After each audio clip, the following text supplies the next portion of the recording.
Salut, c'est Sergei d'Intuitive Instruments et aujourd'hui je suis là pour vous montrer l'avancée de l'application Xkey, son intégration graphique ainsi que son utilisation avec le clavier que voici.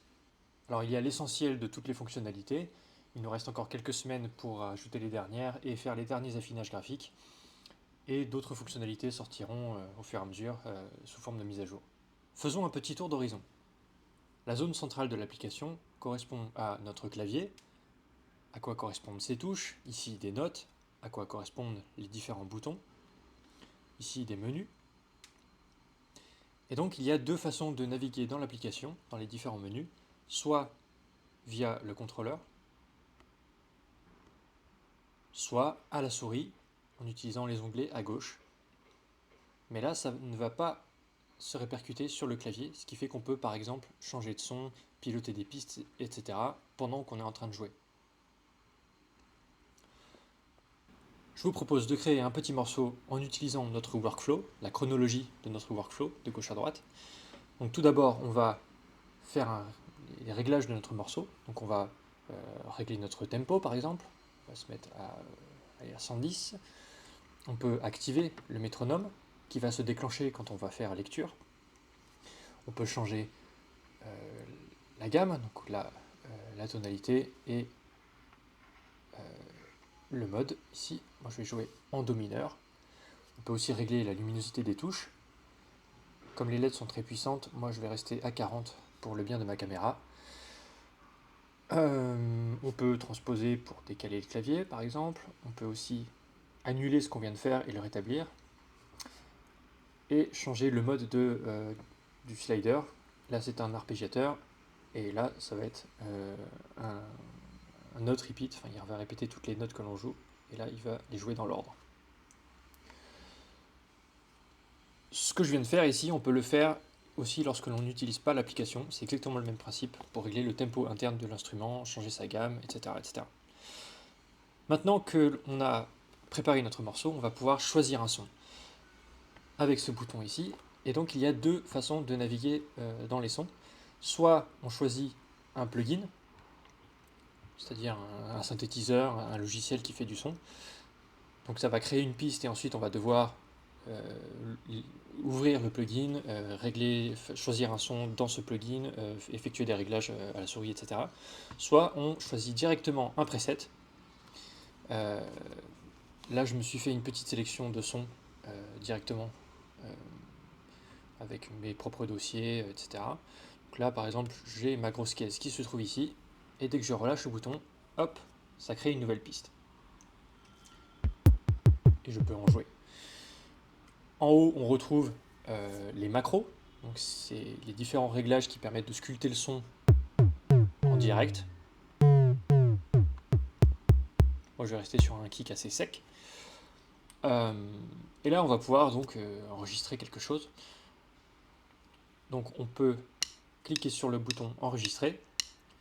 Moi, j'avais déjà réglé une quantisation à un 16e de mesure qui correspond à un quart de temps. Ça me permet de mettre jusqu'à 4 sons par temps. C'est ce qu'on retrouve le plus couramment dans les morceaux. Et donc là, l'enregistrement démarre à la première note que je vais jouer. Voilà, je fais une boucle très simple. Je vais faire pareil avec une caisse claire.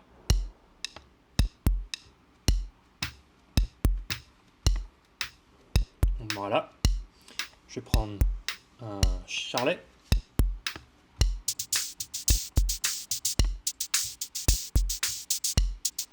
Voilà.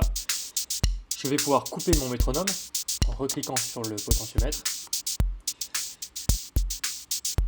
Et donc là, on va pouvoir jeter un petit œil à nos pistes. Là, on voit nos pistes en bleu et les clips, les boucles qui la composent, ici en vert. On va pouvoir enregistrer jusqu'à 4 boucles par piste et décider de les jouer en même temps ou pas. Moi, je vais pouvoir du coup régler aussi les volumes et le panning de chacun. Par exemple, moi j'ai envie que ma grosse caisse soit bien péchue. Je la mets un petit peu à droite. La caisse claire, on va la mettre aussi un peu plus forte et à gauche. Et mon charlet, je le veux peu moins fort. Voilà. On peut régler le volume général du morceau, comme ça. Et on peut voir nos plugins, on peut éditer nos plugins en faisant un clic droit sur la piste, en éditant, en ouvrant la fenêtre du plugin, comme ça.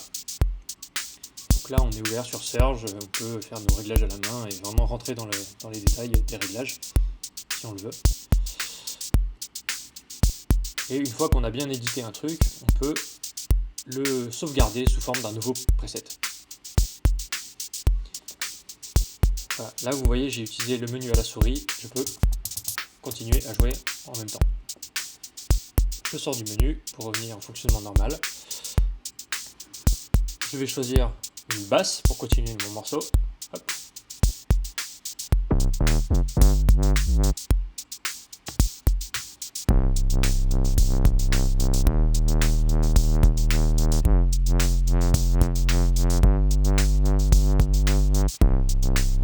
Ok.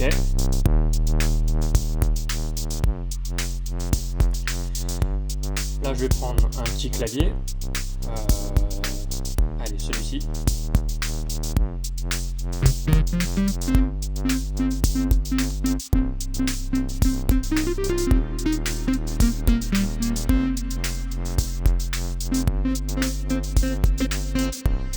On va enregistrer une petite boucle avec ça.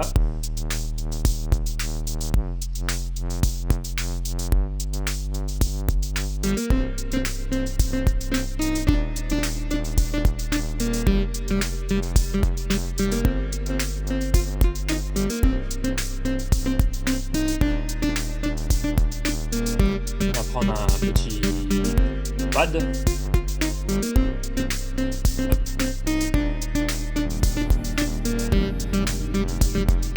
On va monter d'une octave.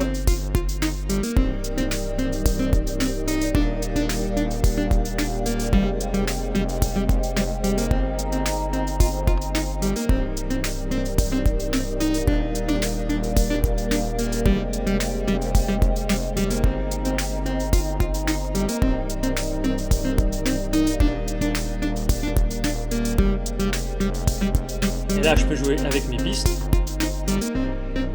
couper la batterie.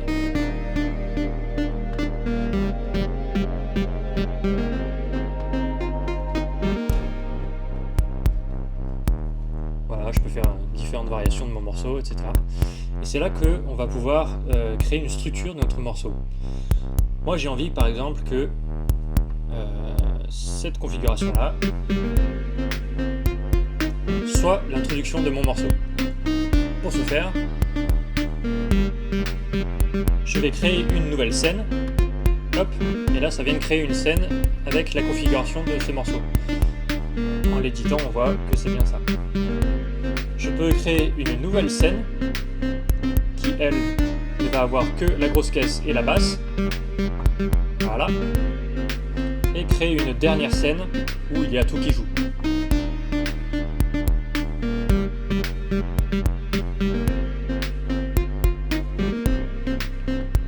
Donc, je fais balancer cette scène là. Là, j'ai que la grosse caisse et la basse. Et là, j'ai tout.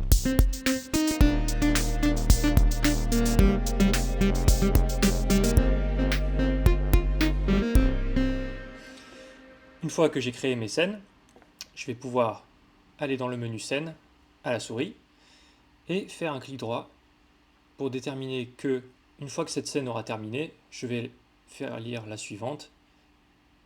Hop, au bout de, allez, disons 4 mesures, pour faire simple. Celle-ci, on va faire la même chose pour que ça lise ensuite la troisième au bout de 4 mesures. Voilà, donc celle-ci va se lire 4 mesures, puis celle-ci 4 mesures, et puis celle-ci indéfiniment, puisque je n'ai rien réglé sur celle-ci. Je n'ai plus qu'à faire play.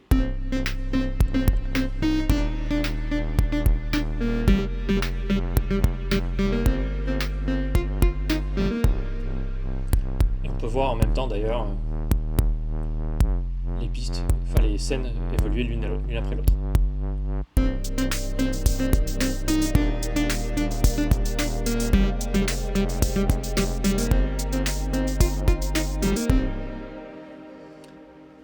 Et enfin le dernier bouton est pour faire évidemment play pause.